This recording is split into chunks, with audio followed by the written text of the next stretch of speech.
Que a paz de Jesus, o amigo incondicional das nossas vidas, seja nosso companheira hoje e sempre.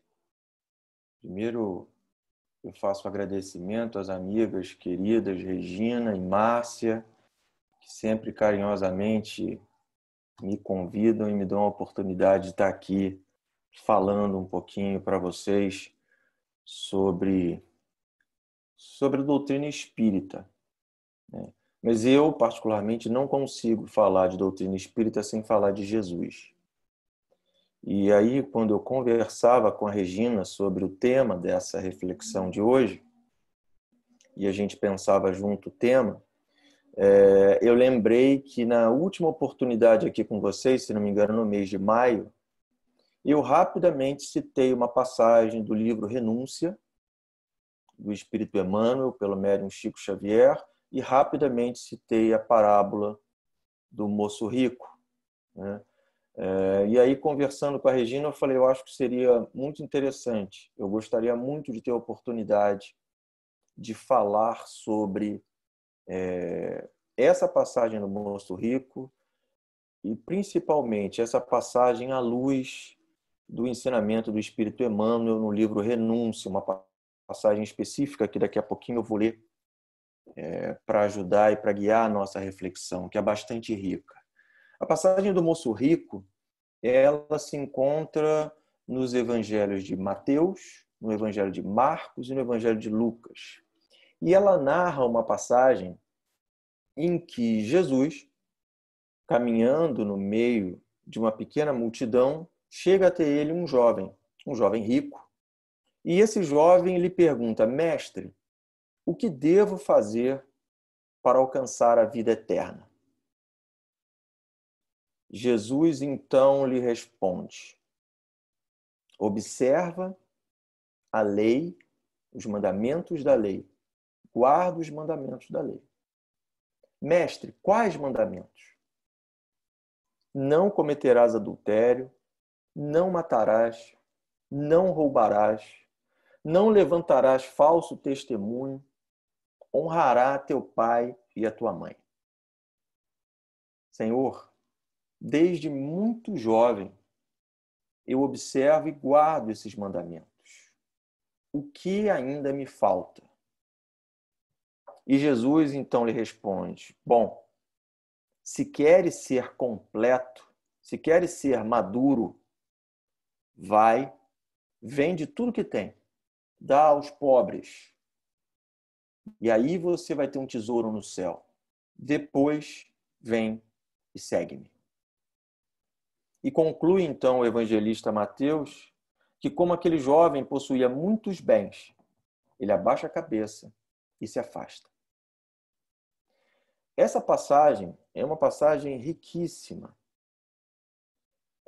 Porém, os próprios apóstolos, assim como até hoje, muitos de nós, ao lermos essa passagem, temos o entendimento ou imaginamos que Jesus estaria condenando a riqueza, como se dizendo assim: aquele que possui muitos bens, este não será salvo. O pobre, que não possui bem algum, este será salvo. Ou ainda, é um problema muito grande ter bens, ter posses materiais. E é algo muito bom não ter essas posses materiais. Na verdade, não é disso que Jesus está falando.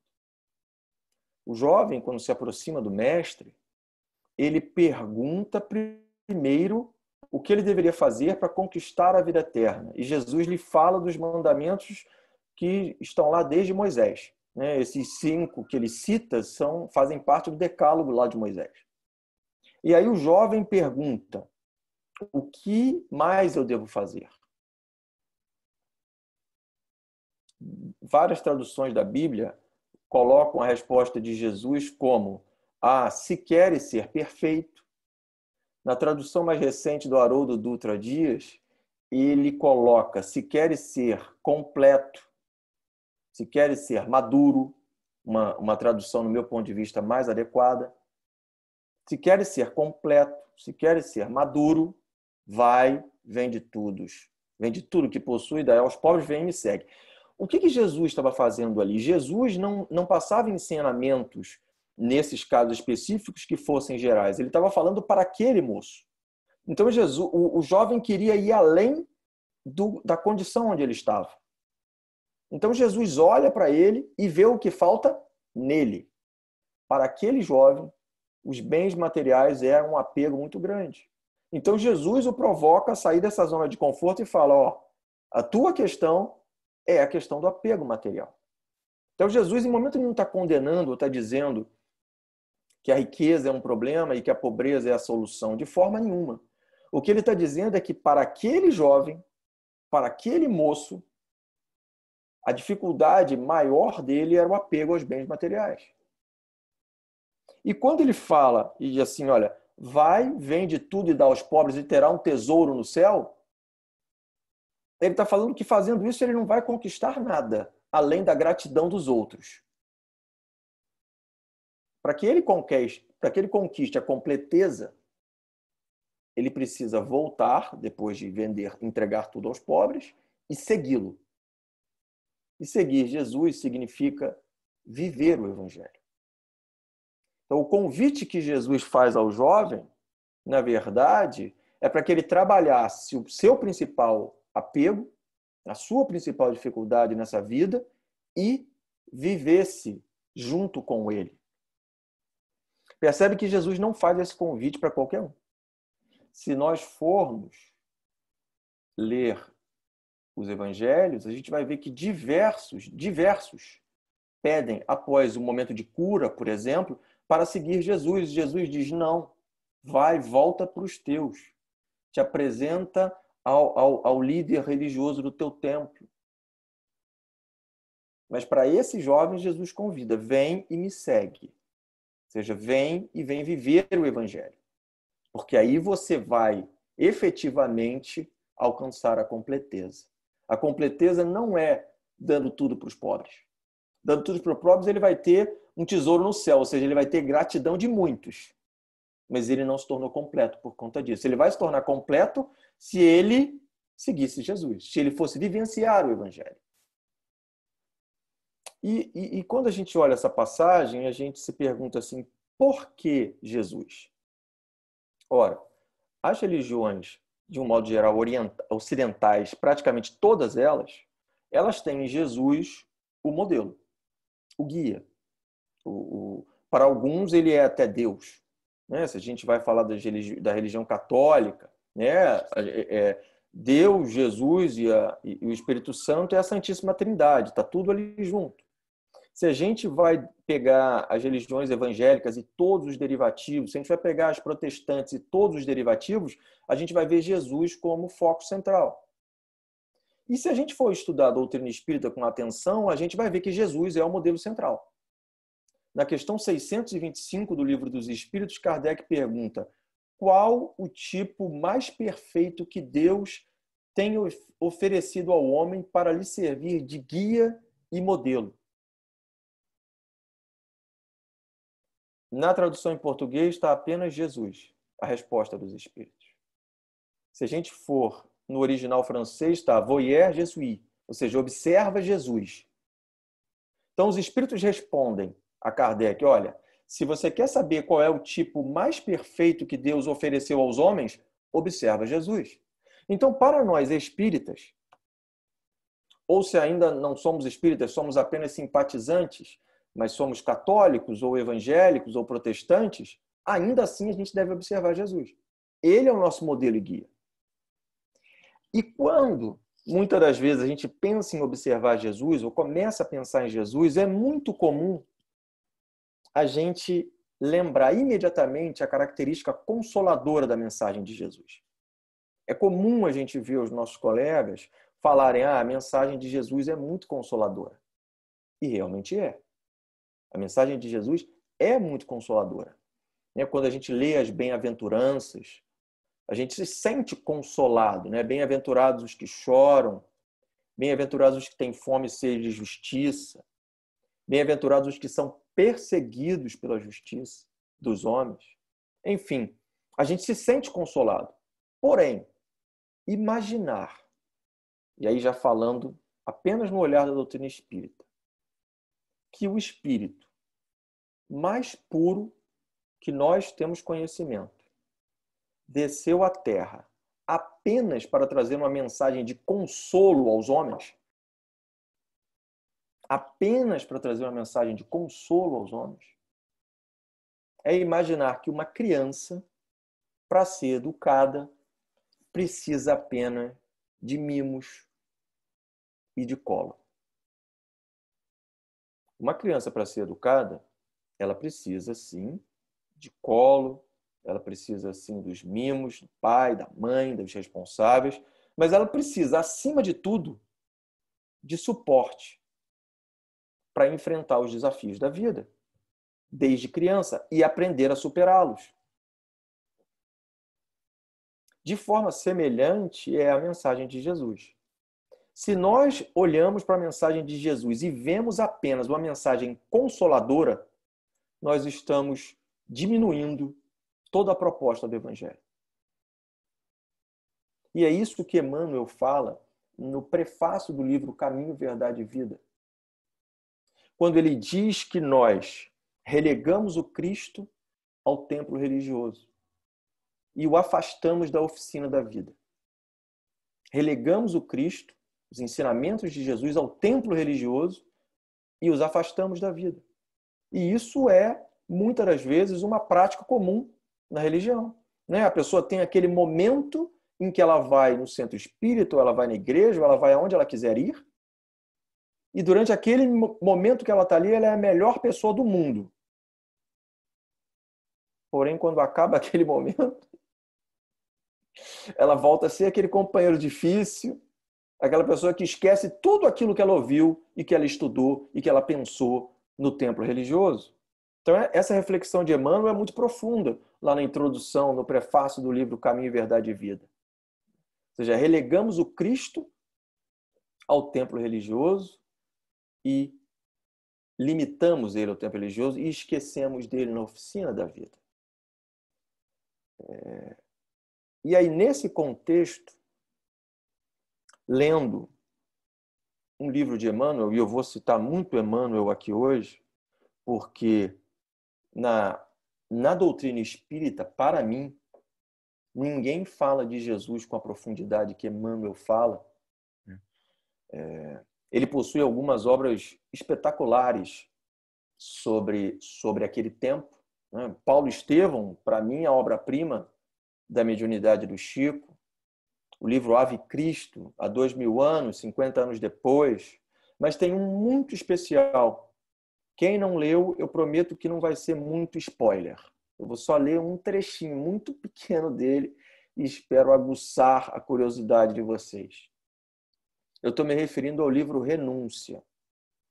O livro Renúncia, eu vou citar um trechinho do capítulo 3º, na parte 2ª desse livro. O livro Renúncia, ele conta a história de um espírito, Alcione ou Alcione, que era um espírito que já havia alcançado determinado patamar que não necessitava mais encarnar na Terra. Na verdade, encarnar na Terra para ela não era mais uma necessidade para o seu progresso. Ela precisava, para continuar a evoluir, encarnar em mundos superiores. Porém, um grupo de espíritos, e um muito específico, a quem ela, durante várias encarnações, encarnou junto, viveu junto, não tinham alcançado esse estado dela. Então, eles ainda precisavam ficar na Terra. E um deles, em determinado momento, implora para que ela voltasse à Terra para ajudá-lo. E ela pede para voltar à Terra. O mentor dela, em determinado momento, fala para ela assim: olha, você na Terra agora não tem mais situações de prova nem de expiação que vão te ajudar no teu progresso. Porém, as vicissitudes da vida na Terra, inerente a quem nasce e vive aqui, essas vicissitudes podem te atrapalhar. Você pode falhar no contato com essas vicissitudes. Pensa muito bem. Só que o sentimento de amor que ela possuía por esses espíritos, especificamente por esse, E a vontade de ajudar é tão grande que ela assume esse risco. E ela reencarna.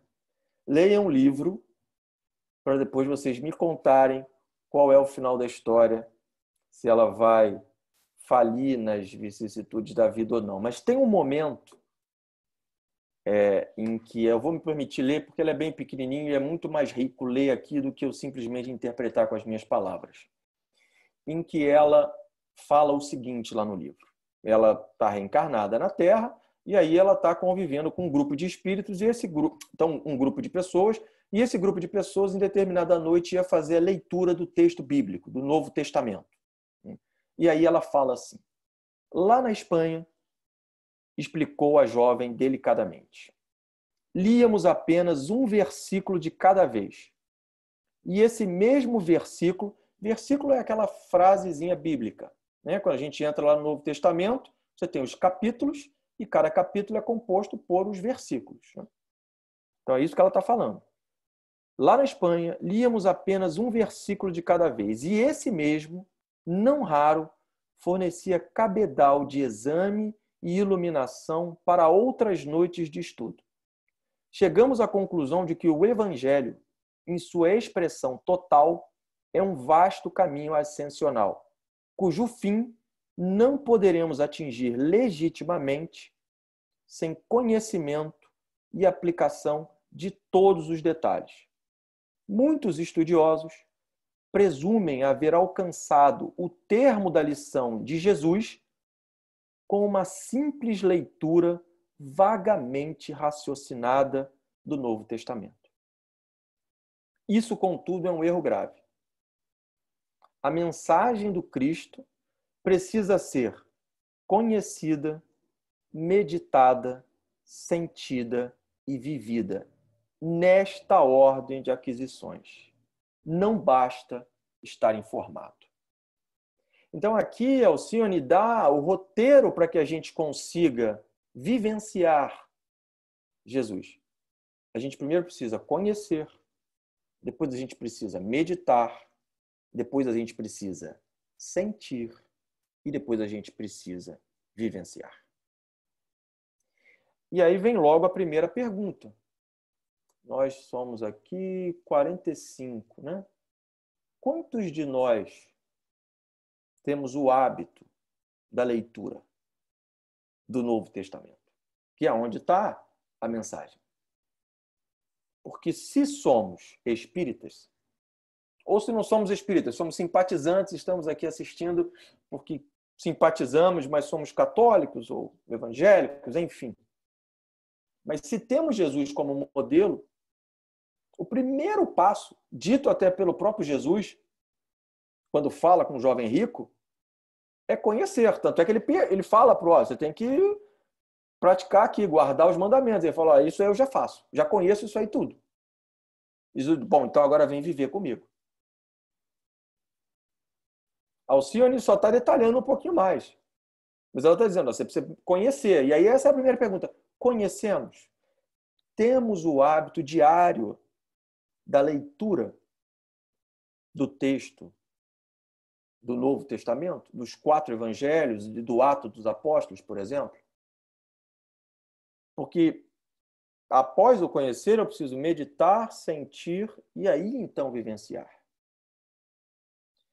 E eu vou rapidamente passar por cada um desses 4 etapas que esse espírito valoroso, através de Emmanuel, fala para nós. Conhecer o Novo Testamento. Esse é o primeiro hábito que nós, como cristãos, independente da denominação religiosa, devemos buscar.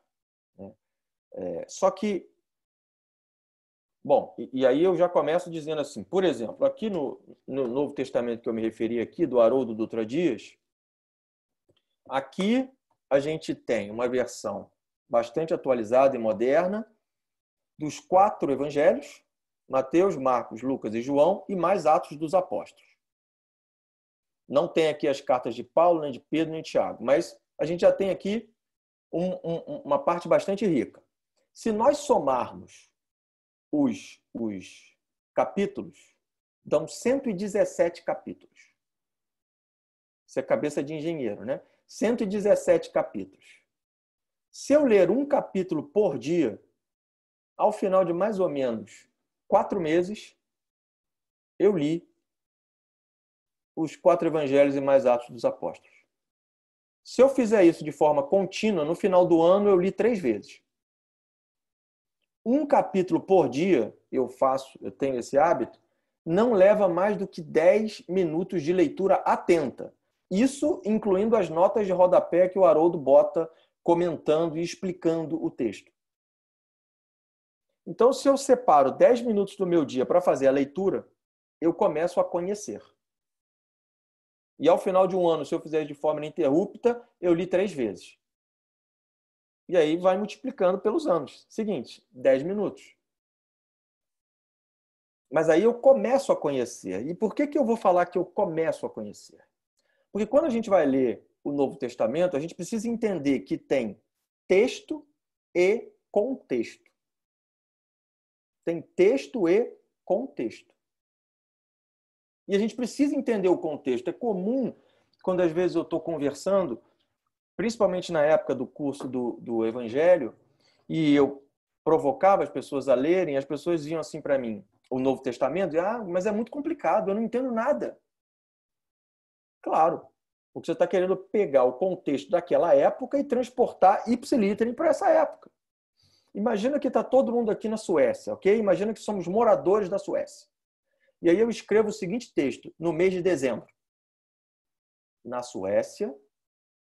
Não, escreva assim, no mês de dezembro. Não saiam de casa sem gorro, casaco, luva e cachecol.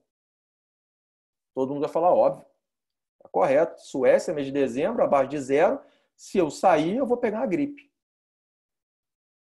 Agora imagina que esse mesmo texto, vem parar no Rio de Janeiro.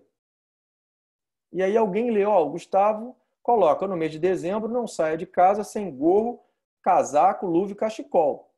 Vocês vão dizer, o Gustavo endoidou. Tá maluco. Tá doido? Eu vou morrer suando ali dentro. O que falta para eu entender a mensagem? O contexto. E aí, se eu tenho o contexto, eu vou entender que a mensagem, na verdade, é em tempos muito frios, para não pegar um resfriado, saia de casa com gorro, cachecol, casaco e luva. É essa a essência da mensagem. É essa a essência da mensagem. E aí independe se é na Suécia ou se é ou no Rio de Janeiro, no Brasil. Porque eu tenho o contexto. O contexto ele me dá a chave para eu poder entender a mensagem. E aí a gente vai ler a Bíblia. E aí muitos de nós aprendem, ou na iniciação religiosa que teve, ou ouvindo por aí, que a Bíblia é a palavra de Deus. A Bíblia não é a palavra de Deus. O Novo Testamento não é a palavra de Jesus. O Novo Testamento é o relato de homens profundamente apaixonados por uma causa que acompanharam a vida de Jesus, algum deles de perto, outros ouvindo relatos, como o caso de Lucas. Então, esses homens profundamente apaixonados escrevem. E escrevem, como por exemplo Paulo, endereçando para alguém. Então, imagina ainda assim, olha, eu conheço a Márcia. E aí, eu sei que a Márcia está enfrentando uma determinada situação. E aí eu vou e escrevo para ela sobre essa determinada situação que ela está vivendo. Ora, se eu não conheço a Márcia e não sei o que ela está vivendo e vou só ler o texto que eu mandei para ela, eu vou me perder nesse texto. É aí que surgem os ortodoxos. É aí que surgem as leituras completamente enviesadas do Novo Testamento ou da Bíblia. Porque eu vou querer interpretar literalmente sem conhecer nem o contexto do que está ali passando. E aí eu vou ver Jesus, vou falar, Jesus é maluco, porque ele está mandando eu arrancar meu olho se o meu olho é causa de coisa ruim. Ou cortar fora o meu braço. Está doido? Jesus está mandando eu me amputar? Não, não pode. Claro, porque eu não consegui entender o contexto. O processo de conhecer e de vivenciar o Evangelho, dito pelo próprio Jesus na leitura de Marcos, né? Porque agora a gente já pode falar assim, dito por Jesus na leitura de Mateus, dito por Jesus na leitura de Marcos, dito por Jesus na leitura de Marcos, o processo, o conhecer o evangelho é um processo. Ele fala assim, primeiro vem a erva, depois vem a espiga e depois o grão tenro dentro da espiga. Então não pensem que, porque hoje eu comecei a ler o Novo Testamento, eu agora o entendo e já estou pronto para vivê-lo. Não é assim que funciona. É um processo. E é um processo que envolve nesse texto e contexto que eu estou falando aqui, uma coisa que os teólogos chamam de querigma. O que é o querigma? O querigma é a busca que os teólogos fazem para entender efetivamente qual era a essência da mensagem de Jesus. Porque, novamente, quando eu leio o Evangelho de Marcos, eu estou lendo o que Marcos interpretou. Quando eu leio o Evangelho de Mateus, de João, e assim vou indo. Então, a busca dos teólogos é sempre alcançar o querigma, a essência da mensagem de Jesus, porque é na essência que a gente consegue viver. Percebe? Então, o primeiro ensinamento, ou a primeira fala de Alcione é: conhece o Evangelho. E conhecer o Evangelho significa texto e contexto. Por exemplo, a gente vê lá Jesus fazendo muitas críticas aos fariseus.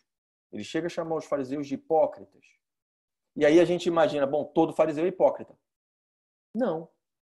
Gamaliel, que foi mestre de Saulo, mais adiante Paulo, que se aproximou de Jesus, que conheceu o texto e que se converteu em cristão no final da vida, ele era fariseu.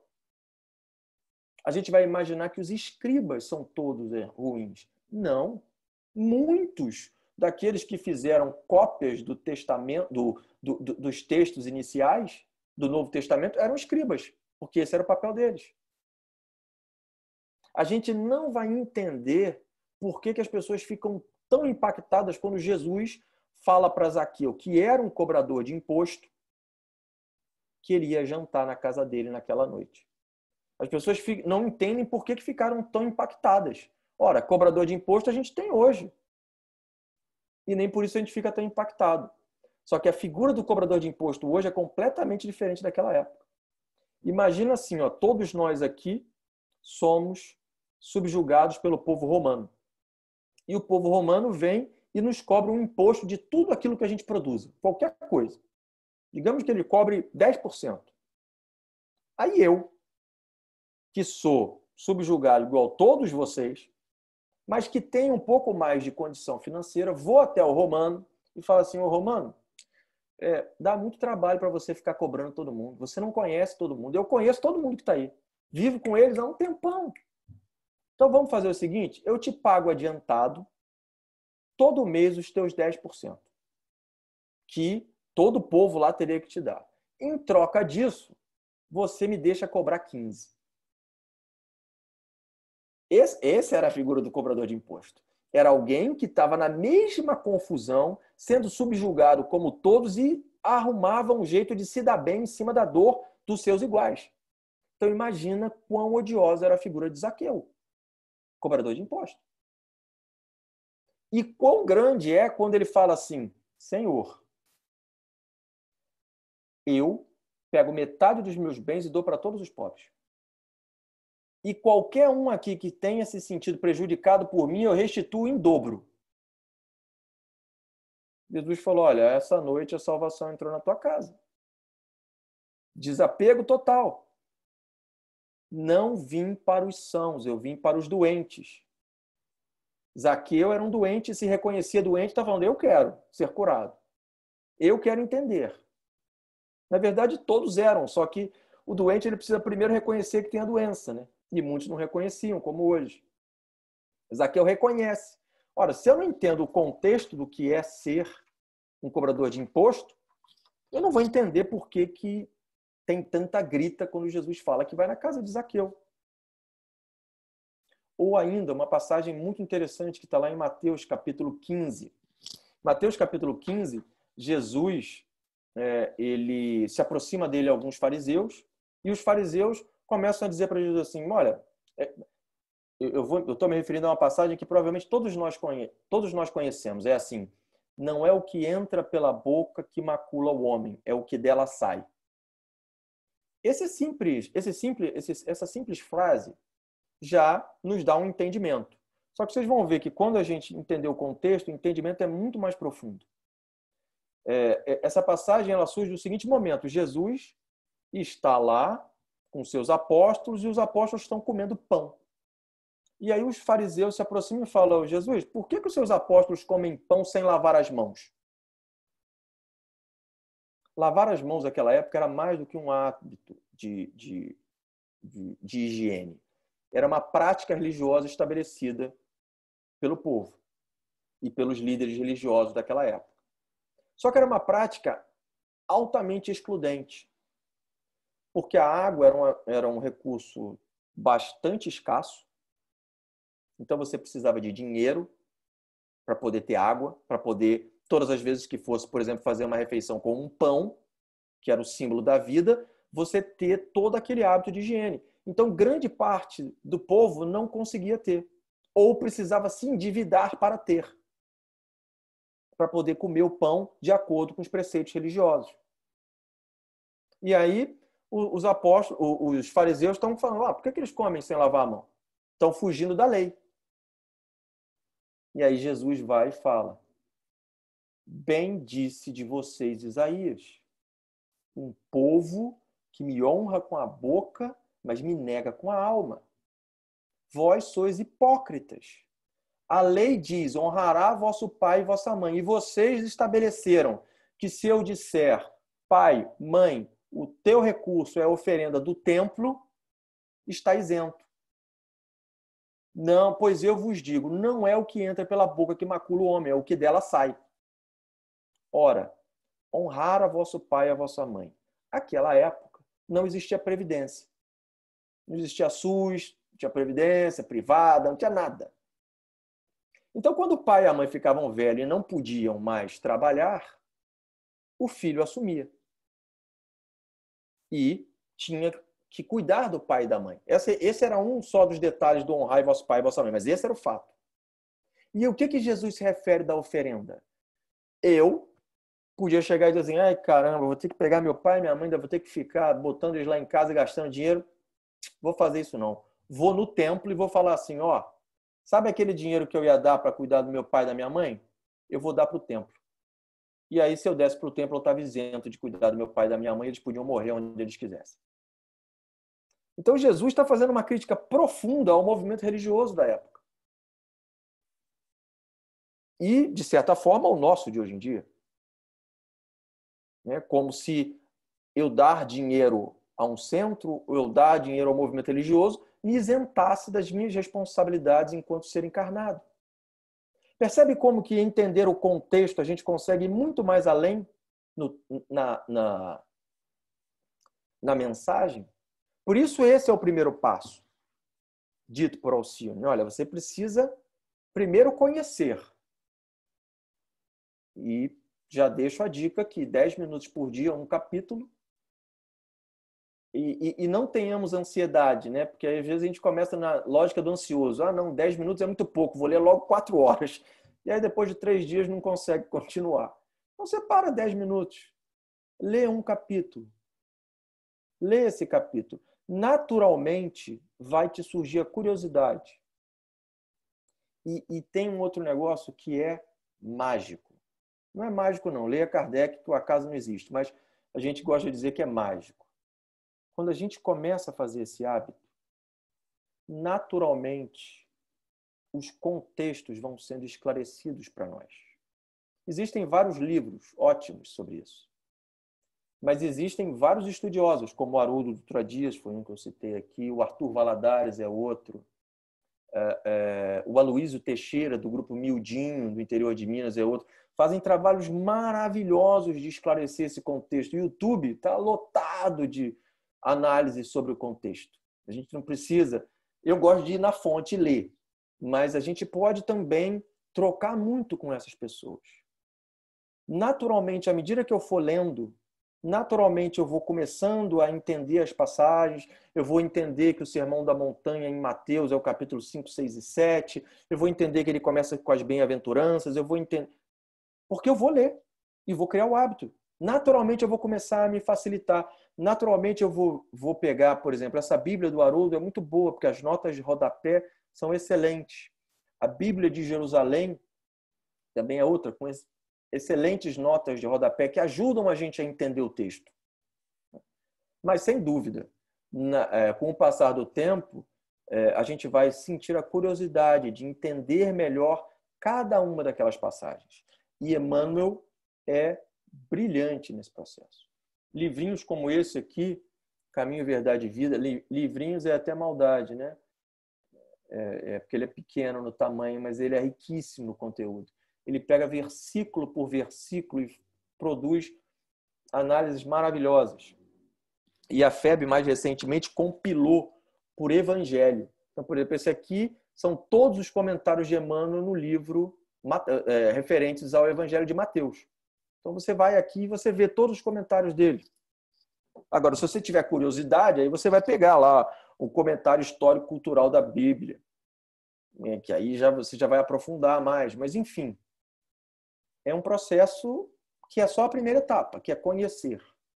Só que aí, quando a gente começa a conhecer, naturalmente começa a acontecer o segundo processo, que é meditar sobre o texto. De tanto eu começar a ler, todo dia 10 minutos, todo dia 10 minutos. Passou um mês, 2 meses, 3 meses, acabei o Evangelho de Mateus, aí veio Marcos, depois foi Lucas, aí começou João, aí eu li Atos dos Apóstolos. Naturalmente, as passagens vão começar a ficar aqui na minha mente. E aí, às vezes, eu vou estar ali lavando uma louça nessa pandemia, né? Varrendo uma casa, esticando uma roupa, cozinhando. Naturalmente, aquela passagem que às vezes eu li vai me chamar a atenção. Por exemplo, quando Pedro chora amargamente, esse é o termo, depois que ele nega Jesus pela terceira vez. A gente, meditando sobre isso, a gente consegue quase que sentir a tristeza de Pedro. Ou quando Jesus, no horto de Getsemane, fala: a minha alma está triste até a morte. A gente começa a meditar sobre as passagens. Bem-aventurados os que sofrem, porque serão consolados. A gente começa a meditar e querer entender, como assim os que sofrem serão consolados? E a gente vai meditando sobre essa passagem. Começa a perceber as consequências do texto. Começa a olhar para o mundo de uma forma geral, porque eu começo a conhecer o texto e não aqueles que interpretam o texto. Eu começo a ler e eu entender o texto. E aí eu começo a olhar para o mundo e ver, bom, isto aqui efetivamente é um pensamento cristão. Isto aqui não é um pensamento cristão. E esse processo de meditação começa a me levar a outros caminhos do tipo, e se todos no mundo adotassem a máxima de perdão das ofensas? Como é que seria o mundo? E se na minha família todos nós começássemos a adotar essa máxima? Se ainda não adotamos. Eu começo a meditar sobre.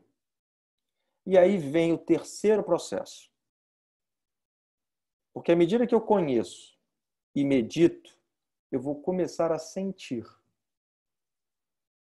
Porque de tanto ler, se a tua justiça é igual à do fariseu, em que você é melhor do que ele? Se o fariseu também perdoa aquele que o perdoa, se ele ama aquele que o ama, e você também faz isso, o que você está fazendo diferente dele?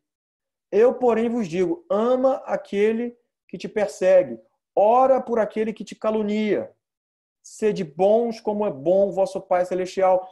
Você começa a sentir isso.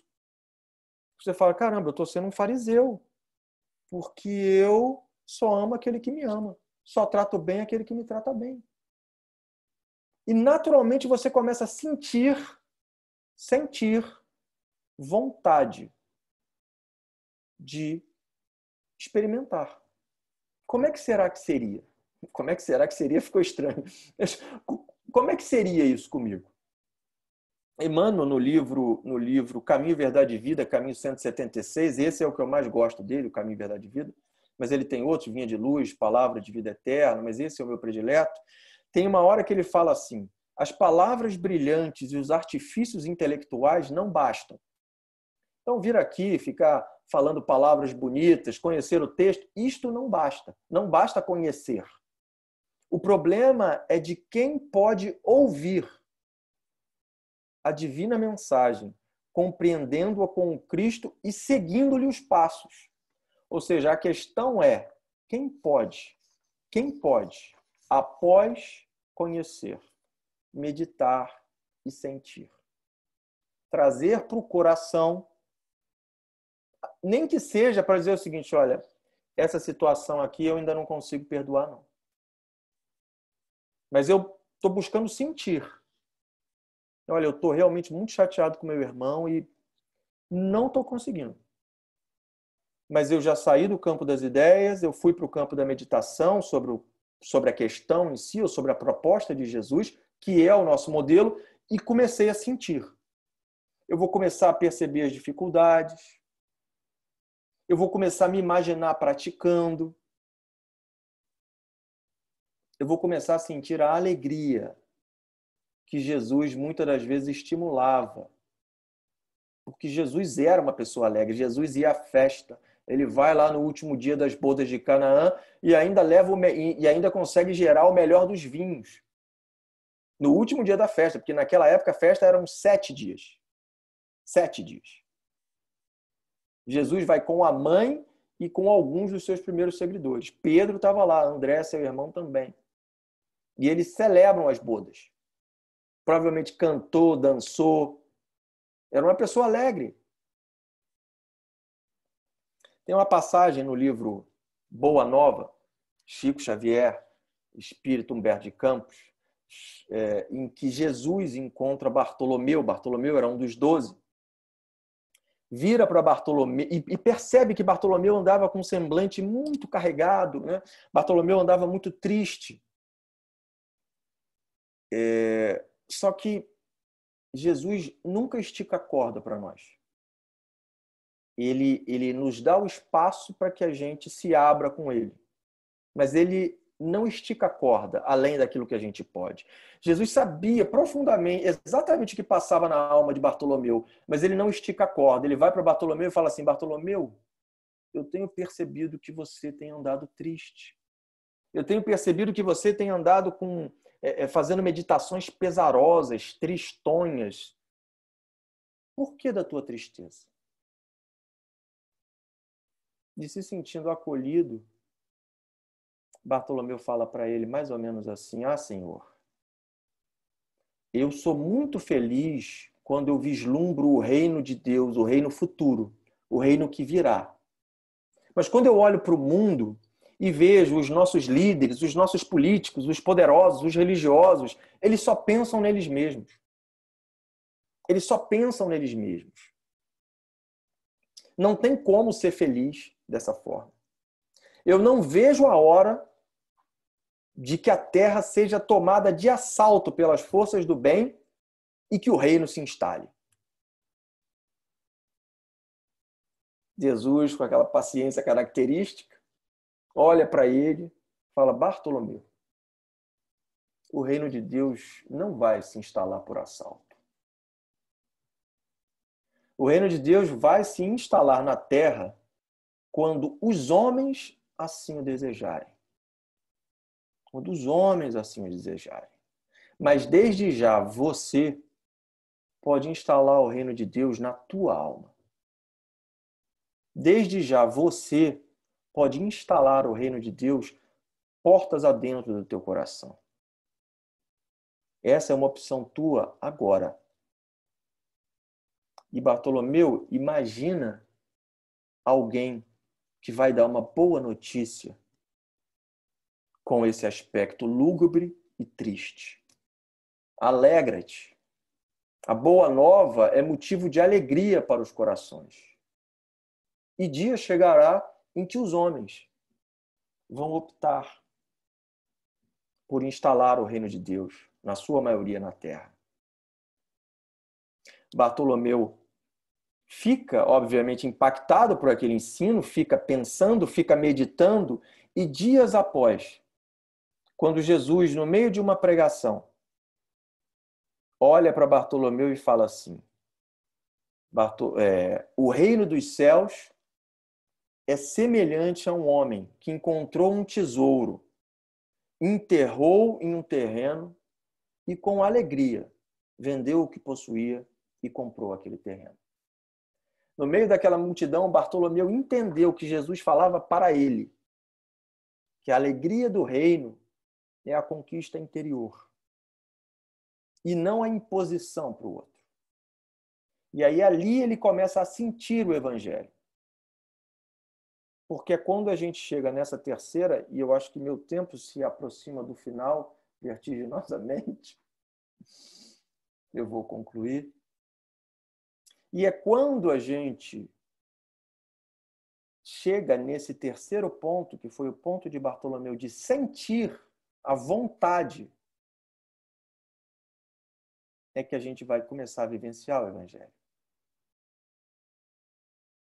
E como fala Jesus através de Marcos, é um processo. Primeiro a erva, depois a espiga e depois o grão tenro dentro da espiga. É um processo. E ele não é totalmente segmentado. Eu vou levar 4 anos conhecendo, depois 3 anos meditando, depois 3 anos sentindo para então viver. É um processo em que, a partir do momento em que eu me predisponho ao estudo, à leitura diária, me predisponho a separar um momento nas minhas atividades materiais para ficar meditando sobre o que li, naturalmente o processo vai para o meu coração no simbolismo do sentimento. E naturalmente eu vou começar a sentir, a vivenciar. Para poder encerrar, eu me lembro de mais ou menos uns 20 ou 30 anos atrás, eu acho que uns 30 anos atrás. Uns 30 anos atrás. 30 anos atrás, eu fui conhecer o Amazonas Hércules.